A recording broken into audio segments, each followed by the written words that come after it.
Lights camera action. जय श्री राम दोस्तों। हर हर महादेव। जय श्री राम दोस्तों, कैसे हैं आप सब? Hope are you all guys are you doing well and live happily in your home, in your society, in your yard, है ना?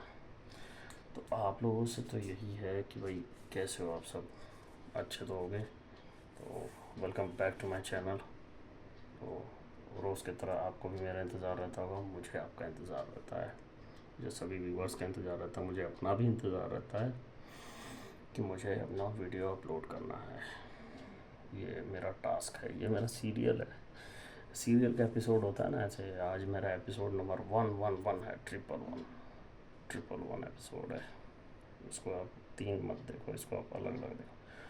एपिसोड नंबर 111 है ना। तो खास एपिसोड है। 111 पे श्री राम नवमी आई हुई है।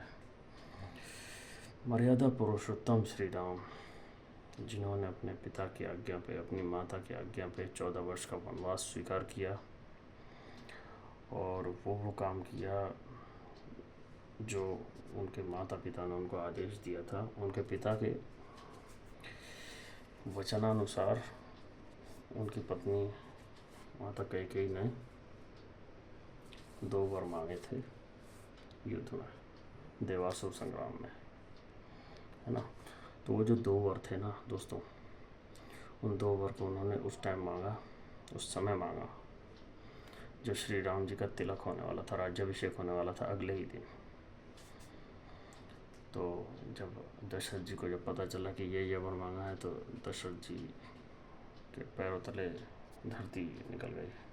उन्होंने कभी नहीं सोचा था कि ऐसा होगा। तो श्री राम जी को वो कैसे बताते हैं? तो श्री राम जी को जब बुलाया गया दरबार में और उनको उनके कक्ष में, उनके पिताजी के, दशरथ जी के कक्ष में, तो जब उनको बताया गया ऐसी ऐसी बात है कि हमारी माता श्री का आदेश है कि हमें 14 वर्ष का वनवास और तुम्हारे छोटे भाई भरत को जो है राजगद्दी, राज्याभिषेक होगा उनका। तो श्री राम जी मुस्कुराए, ऐसे हल्का सा मुस्कुराए और बिल्कुल उन्होंने प्रणाम किया अपनी माता श्री को, पिताश्री को प्रणाम किया। उन्होंने कहा कि मेरे तो भाग ही खुल गए, आपने तो मुझे इससे बचा लिया। अब तो मैं जाके अनेक ऋषियों के दर्शन करूँगा, तीर्थस्थलों पे भ्रमण करूँगा और जो नहीं हो सकता था वो होगा अब। तो उन्होंने बहुत ही धन्यवाद किया। तो लेकिन राज्य में तो आपको पता है ना, प्रलय आ गया था कि श्री राम जी को तो 14 वर्ष का वनवास हो रहा है। ये तो बहुत डीप कहानी है दोस्तों। आपको जानते हो कि मर्यादा पुरुषोत्तम श्री राम जी बहुत सीधे थे, बट वो धनुष हमेशा अपना कैरी करके रखते थे। तो उनका नाम आज भी कितना ज़्यादा है। आप देखिए कि कोई भी हिंदू अगर आपसे मिलता है ना, हिंदू मैं स्पेशल कहूँगा क्योंकि बाकी तो कोई नहीं कहेगा अधिकतर, लेकिन अधिकतर आप देखोगे कि हर कोई जब भी मिलता है तो राम राम जरूर करता है। तो राम राम करने से ना 108 मन का जो होती है ना वो पूरी हो जाती है एक नाम से। राम जी के नाम में न्यूमेरिक ये है कि 108 मन का पूरी हो जाती है एक ही बार उनका नाम लेने से। तो इसीलिए लोग राम राम कहते हैं। तो 108 की मन का पूरी हो जाती है और वही आशीर्वाद मिलता है जो आपको नाम जप करने से ना, जो आप माला जप करते जो एक आशीर्वाद मिलता है पूरा एक रोटेशन में, वो केवल राम राम बोलने से हो जाता है। तो राम जी के चरित्र से यही सीखने को मिलता है, मतलब अपने माता पिता के आदेश का पालन करना चाहिए। एक पत्नी व्रत, है ना, एक पत्नी व्रत का उन्होंने पालन किया। केवल माता सीता का ही वर्ण, कोई वर्ण किया उन्होंने और किसी का नहीं। तो जब उनकी पत्नी माता सीता का जब अपहरण हो गया तो उन्होंने उसके लिए पूरा युद्ध किया रावण से। वो तो आप सभी को पता है, रामायण हुई है पूरी, तो उसमें कितना कितना क्या क्या लगा है। तो दोस्तों ये देखिए कि कितना दुख झेलने के बाद फिर वो युद्ध करते हैं, फिर वो युद्ध जीतते हैं, 14 साल बाद वापस आते हैं।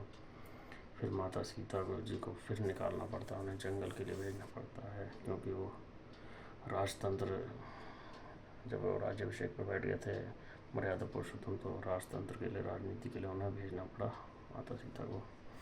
उसके बावजूद भी मतलब राम जी के जीवन में कभी भी मैंने देखा है कि कोई खुशी उनको ज़्यादा प्राप्त नहीं हुई। बहुत ही लिमिटेड। कभी मैंने तो मुझे तो नहीं ऐसा लगता। तो सोचो गाइस, आप सभी के साथ कैसा हो सकता है। आप सभी को तो अपना घर मिला हो, अपने माँ बाप, अपने सब कुछ मिले हुए हैं ना। ना कभी आप वनवास छोड़ो, आप कभी 4 महीने 5 महीने के लिए भी तो बाहर नहीं गए ना कभी, वैसे वो भी नंगे पाँव। तो राम जी के चरित्र से यही सीखना मिलता है, मतलब सादा जीवन उच्च विचार, है ना। और वो उच्च विचार के स्वामी थे ही, और लेकिन अपनी आत्मरक्षा हमेशा करते थे, हमेशा धनुष को कैरी करके रखते थे, और जो भी असहाय हो उसकी सहायता जरूर करते थे। जैसे देखिए सुग्रीव की सहायता की थी उन्होंने, है ना। तो ऐसे उन्होंने बहुत लोगों की सहायता भी की है, कई ऋषियों की सहायता की है। तो श्री राम नवमी आज है, आज राम जी का जन्म हुआ था, और श्री राम मंदिर बना हुआ है अयोध्या में रामलला का। मैंने देखा कि आज सूर्य तिलक भी हुआ था, क्योंकि सूर्यवंशी थे। सूर्यवंशी से जो सूर्य से जो जाति उत्पन्न हुई, जो वंश उत्पन्न हुआ, उसको सूर्यवंश कहते हैं। सूर्यवंश के अंदर ही हमारे श्री राम पैदा हुए थे, इसलिए सूर्यवंशी रघुवंशी उन्हें कहा जाता है।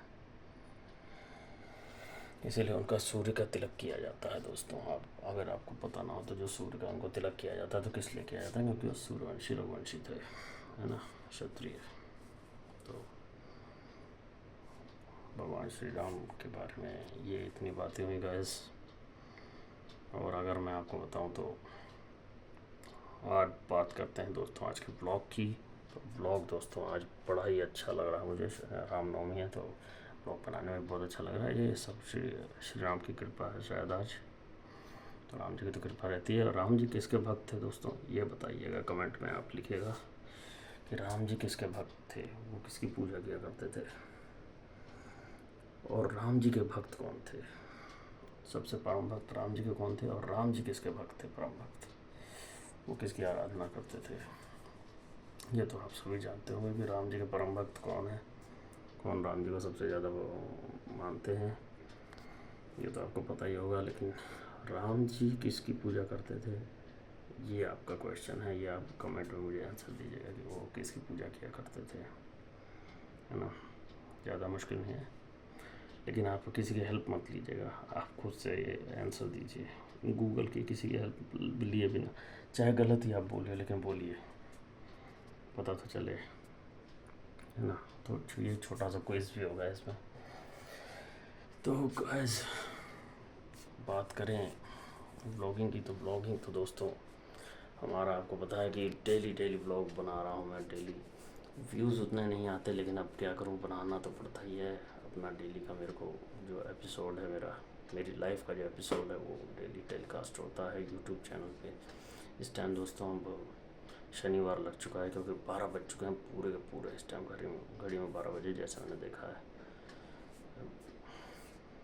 शनिवार लग चुका है। बताइए ब्लॉग बना रहा हूँ, लेकिन एक क्या कहते हैं कि मतलब टाइम जो है वो टाइम किसी के लिए नहीं रुकता। मैं ये भी आपको बताता हूँ। देखिए मैं डेली ब्लॉग बना रहा हूँ, तो इसका मतलब ये नहीं कि टाइम मेरे लिए रुक जाएगा, कि थोड़ी देर रुकेगा कि मैं ब्लॉग बनाऊँगा, तो ना, टाइम अपना निकल गया, 12 से ऊपर हो गया।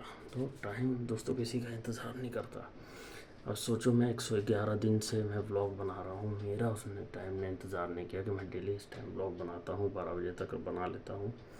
लेकिन आज देखिए समय मेरे से 5 मिनट आगे चला गया, है ना। इसीलिए कहते हैं गाइस, समय का दुरुपयोग मत करो, समय का करो सदुपयोग। अपना जो भी है सीखने में टाइम गुजारो, खाली मत बैठो, अपना मेहनत करते रहो। किसी जो भी आपका पैशन है ना, उसको फॉलो करो और उसमें धीरे धीरे लगे रहो। अब मैं डेली मेरा यूट्यूब आप देखते हो कि मैं बनाता रहता हूँ, है ना। तो ये इतना आसान नहीं है गाइस, ये मुझे पता है कि मुझे कैसे बनाना पड़ता है। तो अब तो मेरे लिए थोड़ा सिंपल लगता है मुझे, बट आप लोग अपने लिए भी मेहनत करते रहो। मैं तो चाहता हूँ कि सारे के सारे लोग अच्छे से ग्रो हों। देखिए मुश्किल समय होता है, कभी अच्छा समय होता है, लेकिन समय कभी रुकता नहीं है। The time is never stop. तो आप अपना काम करते रहिए, ठीक है गैस।